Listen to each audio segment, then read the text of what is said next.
नमस्कार दोस्तों आज हम आए हैं खिजराबाद के अंदर ताऊ देवीलाल पार्क में, जिसमें जो है अन्य अन्य प्रकार की औषधियों के पौधे लगे हुए हैं। और यहाँ पे जो है ये नवग्रह वाटिका भी है, जिसमें नवग्रह हैं जो आप पूजा में जब हवन यज्ञ वगैरह करते हो उसमें नवग्रह की जो लकड़ियाँ लेकर के आते हो वो यहाँ पे पौधे लगे हुए हैं। जैसे सबसे पहले नवग्रह में आता है पुष्कंडा, जिसको आप मार्ग बोलते हो, जो बुध ग्रह का प्रतीक माना गया है, ये है पुष्कंडा। इसके बाद है दूब।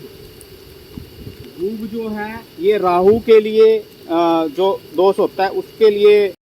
नमस्कार दोस्तों, अब हम चलेंगे जो है जो ताऊ देवीलाल पार्क है उसके ग्रीन हाउस में। यहाँ बहुत प्रकार की औषधियों के पौधे लगे हुए हैं और यहाँ पे कोट लिखा हुआ है बहुत अच्छा, बुरा नहीं है कामना धन की, मतलब धन कमाना जो है बुरा नहीं है। पाओ धन कर सेवा वन की, मतलब धन भी पाना है, साथ में वनों की भी, वृक्षों की भी सेवा करनी है ताकि वो हमें ऑक्सीजन दे और हम स्वस्थ रहें। तो अभी चलते हैं हम ग्रीन हाउस में। इसमें अन्य अन्य प्रकार की औषधियों के पौधे मिलेंगे। तो सबसे पहले जो बात करते हैं, इसमें पौधे वो बहुत सारे हैं, कुछ पौधों के नाम भी हम बताएंगे जो यहाँ पे रखे हुए। जैसे कड़ू का पौधा है, कड़ू का पौधा जो है पेट के कीड़ों में और शुगर में उपयोग किया जाता है। इसमें ये भी लिखा हुआ है कि किस रोग में प्रयोग किया जाता है, बहुत अच्छे से इन्होंने दिखाया हुआ है। ये कचनार का पौधा है जो हाजमे से रिलेटेड प्रॉब्लम होती है, डाइजेशन से, और बवासीर में इसका प्रयोग किया जाता है। जैसे अशोक का पौधा है, इसको चर्म रोगों में, जवर में प्रयोग किया जाता है। और महिलाओं के जो मासिक धर्म से रिलेटेड समस्याएं होती हैं उसमें भी अशोका के पौधे के पत्तों का प्रयोग किया जाता है। ये दोस्तों है छोटी इलायची का, जिसका हम प्रयोग करते हैं मुंह की दुर्गंध भगाने के लिए, पेय पदार्थों में, खांसी गले के रोगों में जिसका प्रयोग किया जाता है। उसके बाद बात करेंगे अड़ूसा के पौधे की।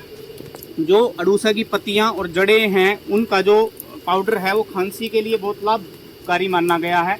उसके बाद आती है मिट्टी नीम, जिसको आप जो कड़ी पत्ता होता है उसके नाम से भी जानते हो, जो कि वायु रोगों को दूर करने में काम आता है, मतलब वात दोषों को दूर करने में काम आता है। इसके बाद है ये करंज। करंज आपने सुना होगा, ये टाइफाइड के लिए बहुत ही उपयोगी है।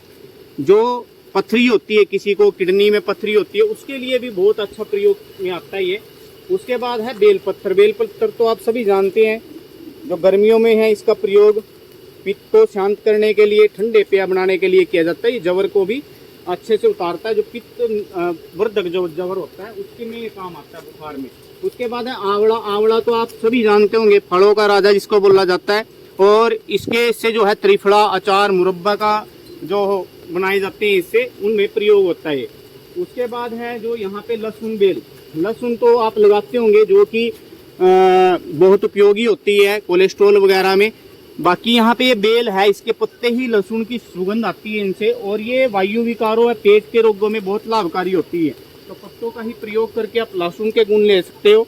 ये है यहाँ पे अनंत मूल का पौधा, इसके पत्तों का मेडिसिन रूप में प्रयोग किया जाता है। ये है अर्जुन, जिससे अर्जुनारिष्ट बनती है, श्वास के रोगों में, खांसी में बहुत अच्छा प्रयोग है। और ये गुड कोलेस्ट्रॉल को बढ़ाती है और बैड कोलेस्ट्रॉल और ट्राइग्लिसराइड को खत्म करती है। दिल के रोगों में बहुत बेनिफिशियल होती है, दिल को ताकत देने का काम करती है। उसके बाद है नागदमन। नागदमन जो है, जैसे नाम से ही आपको पता चलता है, नागदमन मतलब नाग का जो विष होता है उसको उतारने में इसका बहुत अच्छा प्रयोग है। जो सांप किसी को काट जाता है उसको, जहर को उतारने में इसका बहुत अच्छा प्रयोग किया जाता है। ये पौधा है दोस्तों कपूर का।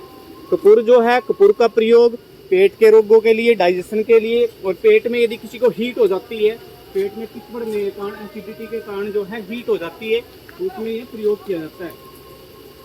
उसके बाद है खिरनी का पौधा, इसके भी पत्तों का प्रयोग किया जाता है मेडिसिन रूप में। इसके बाद है साल। साल का जो वृक्ष है इसकी तो लकड़ी काम आती है, मतलब इसकी बहुत पक्की लकड़ी होती है जो फर्नीचर वगैरह में आप प्रयोग कर सकते हो। ये है सीताफल। सीताफल तो आप सभी ने खाया होगा, बहुत गुण होते हैं इसके अंदर। इसके बाद है हर्ड। हर्ड जो है डाइजेशन पावर में बहुत यूज की जाती है, पेट में इसकी सफाई के लिए और कब्ज में बहुत अच्छी प्रयोग की जाती है। उसके बाद है महुआ। महुआ आपने सभी ने सुना होगा पर देखा नहीं होगा, तो ये भी पौधा मेडिसिनल रूप में बहुत अच्छे से प्रयोग किया जाता है। उसके बाद है रिट्ठा का पौधा। रिट्ठा जो है बाल धोने के लिए प्रयोग किया जाता है, इससे जो है शैम्पू वगैरह भी बनाए जाते हैं और तेल भी वगैरह भी इससे बालों के लिए बनाया जाता है। उसके बाद है कबिल्ला का पौधा। कबिल्ला भी जो है बहुत सारी औषधियों में जो है नुस्खों में प्रयोग किया जाता है। उसके बाद है बरना और उसके बाद है गुल्लर। गुल्लर एक बहुत ही ताकतवर फल है। इसकी जो कच्चे होते हैं इसकी सब्जी भी वगैरह में प्रयोग कर सकते हो। ताकत के लिए जो है इसके पके हुए फल सुखा करके इसका पाउडर भी हम ले सकते हैं।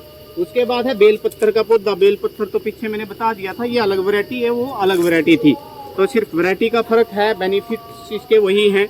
दूसरा अब हम बात करेंगे, यहाँ पे कुछ पौधे हैं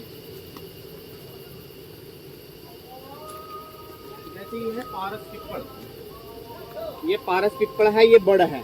बड़ सभी जानते हैं बहुत ताकतवर फल है, इसके भी फल खाने के में प्रयोग किए जाते हैं।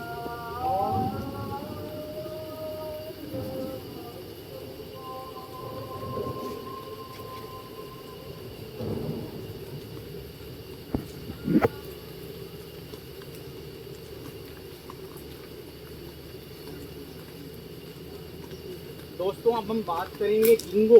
गिंगो नाम का पौधा होता है ये बहुत जो बलवर्धक है। खून के जो जीवाणु विषाणु बैक्टीरिया होते हैं उसका नाश करने में इसका प्रयोग किया जाता है। इसके पत्तों का उसके में पाउडर के रूप में प्रयोग किया जाता है। तो दोस्तों अब आगे देखेंगे हम